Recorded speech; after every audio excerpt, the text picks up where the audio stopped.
Outsourcing ఉద్యోగులకు సంబంధించి డిమాండ్‌లన్నీ పరిష్కారం చేయాలని చెప్పేసి ఇందిరా పార్క్‌లో పెద్ద ఎత్తున కూడా అవుట్‌సోర్సింగ్ ఉద్యోగులు ధర్నా చేస్తున్న పరిస్థితి. సో, ఇదే అంశంపై మనతో మాట్లాడడానికి సిపిఐ నుంచి జులకంటి రంగారెడ్డి ఉన్నారు. సార్, ఎట్లా చూస్తున్నారు అవుట్‌సోర్సింగ్ సంబంధించి చాలా వరకు పెండింగ్ ఇష్యూస్ ఉన్నాయి వాళ్ళకి సంబంధించి?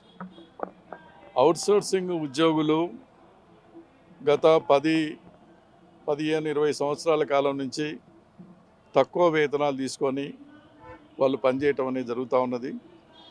ఏజెన్సీల ద్వారా వాళ్ళకు జీతాలు ఇస్తూ ఉన్నారు. ఆ ఏజెన్సీల ద్వారా ఇచ్చేటువంటి జీతాలు కూడా నెల నెల ఇవ్వటం లేదు. 6 నెలలకు, 8 నెలలకు, 10 నెలలకు ఆ రకంగా ఏంటంటే తిప్పుకొని ఇవ్వటం అనేది జరుగుతూ ఉన్నది. ఒక రకంగా చెప్పాలంటే ప్రభుత్వం వీళ్ళతోటి వెట్టి చేయించుకోవటం అనేది జరుగుతూ ఉన్నది. ఏజెన్సీలు అంటే వాళ్ళు మధ్య దళారీలు. ఈ మధ్య దళారీలు అవసరం ఏమున్నది? ప్రభుత్వం ఇచ్చేటువంటి డబ్బు వాళ్ళు నేరుగా ఇచ్చినట్టయితే చాలా వరకు న్యాయం జరుగుతుందని చెప్తున్నారు. ఏజెన్సీలను రద్దు చేసి కార్పొరేషన్ ఏర్పాటు చేసి కార్పొరేషన్ ద్వారా ఇవ్వమని చెప్పి వాళ్ళు అడుగుతున్నారు. చాలా న్యాయమైనటువంటి డిమాండ్. వాళ్ళకు ఈఎస్ఐ సౌకర్యం కానీ చట్టపరమైనటువంటి ఏమీ కూడా వర్తింపజేయటం లేదు.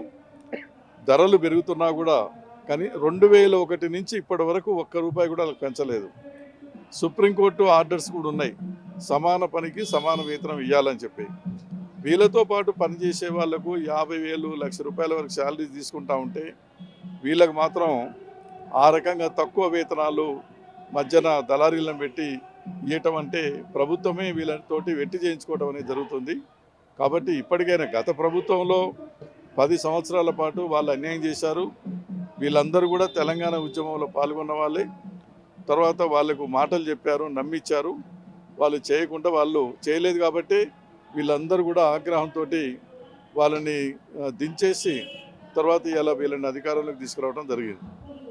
వీళ్ళ అధికారంలోకి రాకముందు మేము అధికారంలోకి వస్తే కాంట్రాక్ట్ సిస్టమ్, అవుట్సోర్సింగ్ సిస్టమ్ అనేది రద్దు చేస్తాం, మీకు పూర్తిగా న్యాయం చేస్తాం, చట్టపరమైన అన్నీ కూడా వర్తింపజేస్తామని చెప్పేసి వాగ్దానం చేశారు. ఇప్పటికీ 2.5 సంవత్సరాలు అయింది. వీళ్ళు కూడా అదే రకంగా అన్యాయం చేయడానికి పూనుకుంటున్నారు కాబట్టి ఈరోజు వేల సంఖ్యలో ఇక్కడికి వచ్చి ధర్నా చేస్తూ ఉన్నారు. ఇప్పటికైనా రాష్ట్ర ప్రభుత్వం, ముఖ్యమంత్రి గారు ప్రత్యేకంగా చొరవ తీసుకొని ముందు ఏజెన్సీలను రద్దు చేసి నేరుగా వాళ్ళకి కేటాయించిన డబ్బులు మొత్తం కూడా ప్రభుత్వ పరంగానే కార్పొరేషన్ ద్వారా అందించండి, చట్టపరమైన అన్నీ కూడా వాళ్ళకు వర్తింపజేయండి అని చెప్పేసి మేము వీళ్ళ తరఫున డిమాండ్ చేస్తున్నాం. లేకపోతే చాలా అన్యాయం జరుగుతుంది. వాళ్ళ ఆగ్రహానికి కూడా ఈ ప్రభుత్వం గురిగాక తప్పదు అని కూడా మేము తెలియజేస్తా ఉన్నాం. ఏజెన్సీలు కూడా టైంకు జీతాలు ఇవ్వట్లేదు. ఏజెన్సీలు కూడా మధ్యలో ఏజెన్సీలో కూడా దోపిడీ కూడా ఎక్కువైందని చెప్పేసి ఉద్యోగస్తులు చెప్తున్నారు. ఎందుకు మరి ఏజెన్సీలకు ప్రభుత్వం ఎందుకు రద్దు చేయకుండా డైరెక్ట్ జీతాలు ఎందుకు ఇవ్వట్లేదు మరి? ప్రభుత్వాలు వాళ్ళకు సంబంధించినటువంటి మనుషులకి తర్వాత ఏంటంటే వాళ్ళ చుట్టూ తిరిగేటువంటి వాళ్ళకే ఇస్తారు. ప్రభుత్వం ఇచ్చే డబ్బు మొత్తం కూడా వాళ్ళు వాడుకొని ఖర్చు చేసుకుంటారు, వీళ్ళ పొట్ట కొడుతుంటారు. కాబట్టి ప్రభుత్వానికి చెప్పినా కూడా వాళ్ళ మనుషులే కాబట్టి ఎక్కువ మంది ఉండేది, వాళ్ళ మీద ఎలాంటి చర్యలు తీసుకోవటం లేదు.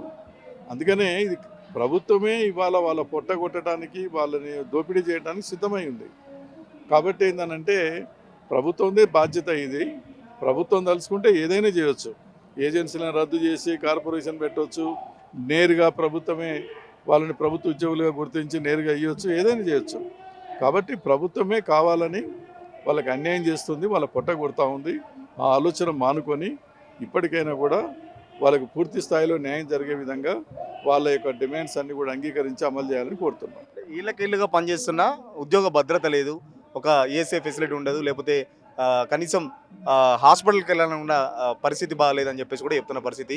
జీతాలు కూడా అంతంత మాత్రమే ఉన్నాయి, 16,000 కంటే ఎక్కువ జీతాలు లేవని చెప్పేసి కూడా చెప్తున్న పరిస్థితి. మన పక్కన సేమ్ డ్యూటీ చేస్తున్న గవర్నమెంట్ ఉద్యోగస్తులు మాత్రం మీరు అన్నట్టు లక్షల జీతాలు అయితే వస్తున్న పరిస్థితి. ఇప్పుడు ఈ ప్రభుత్వాలు ఈ రకంగా కష్టపడి పనిచేసే వాళ్లకు అనుకూలంగా ఆలోచించే ప్రభుత్వాలు కాదు. వాళ్ళకి ఏమైనా కూడా ఓట్ల స్కీములు కావాలి.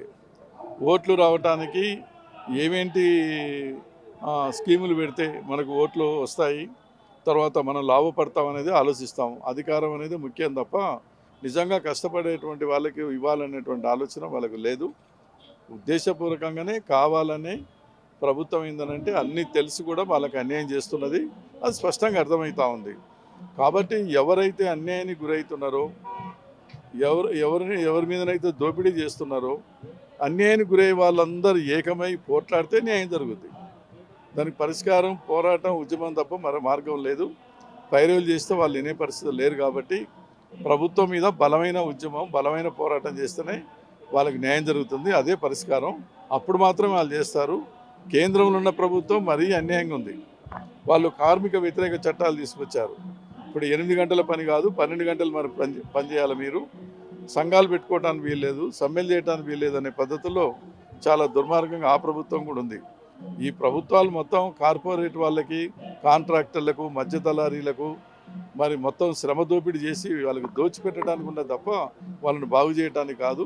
దీనికి పరిష్కారం ఏంటంటే వాళ్ళ మీద యుద్ధం చేసి పోట్లాడి సాధించుకోవడమే పరిష్కారం. ఫైనల్గా చెప్పండి, పార్టీ తరపున ఎలాంటి కార్యాచరణ ఉండబోతుంది? ఎందుకంటే పెద్ద ఎత్తున వాళ్ళైతే ప్రతిసారి ఆ ప్రోగ్రామ్ చేస్తుంటేనే ఉన్నారు. సో సిపిఐ తరపున మీకు వాళ్ళకి సంబంధించి ఎలాంటి సిపిఎం సంబంధించి ఎట్లా మద్దతు ఉండబోతుంది? మేము మొదటి నుంచి కూడా కార్మికుల తరపున, తర్వాత ఇలాంటి ఉద్యోగస్తుల తరపున, పేదవాళ్ళ పక్షాన, రైతుల పక్షాన పోరాటాలు నడిపిస్తూ ఉన్నాం. వాళ్ళకు పూర్తిగా న్యాయం జరిగేంత వరకు, ఏజెన్సీలని రద్దు చేసి కార్పొరేషన్ ఏర్పాటు చేసేంత వరకు, ప్రభుత్వ ఉద్యోగస్తులుగా గుర్తించి సమాన వేతనం, సమాన పనికి సమాన వేతనం ఇచ్చేంత వరకు కూడా వాళ్ళు పోరాటాలు చేయాలి. ఆ పోరాటాలకు మేము సంపూర్ణంగా చివరి దాకా వాళ్ళకు న్యాయం జరిగేదాకా వాళ్ళ వెంట ఉంటాం, పోట్లాడతాం, మాట్లాడతాం. ప్రభుత్వం మీద కూడా మా వైపు నుంచి ఒత్తిడి తీసుకొస్తాం.